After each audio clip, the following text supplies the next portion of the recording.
First at 10 o'clock, the Oklahoma Supreme Court rules voters can vote on whether to legalize recreational marijuana, but it's not going to happen by this November's ballot. Thanks for joining us tonight. I'm Lori Fulbright.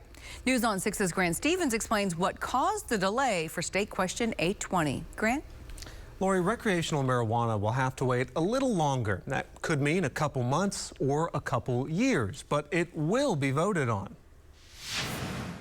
Today's Supreme Court decision is a setback to the Yes on 820 campaign. We were very disappointed that we are not going to be on the ballot in November 2022. But in a way, it's also a victory. We have successfully navigated and made it through this petition process side of it, and we are going to a vote of the people. Yes on 820 campaign director Michelle Tilley says the campaign working to legalize marijuana for adults 21 and over collected thousands of signatures and submitted them early to the Secretary of State to put the question up to a vote. Today's 7-1 ruling cites a series of state procedural holdups that kept the question from making a ballot print deadline. Any delays to the process were caused by the Secretary of State's learning curve associated with the use of new software and by filing of 4 statutorily allowed protests. Despite that, the ruling points out that just because there is a delay doesn't guarantee the right to speed up the process and force the question to be printed on the ballots. Still, Tilley isn't giving up.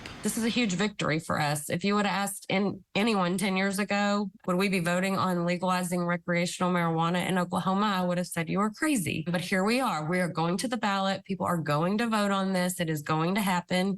And, we do hope it is sooner rather than later. The question is now in the governor's hands. The governor has the power to put a state question up for a special vote at any time. But if they don't, it'll be on the next general election. And in this case, that's November 2024. Grant Stevens, Oklahoma's own News on 6.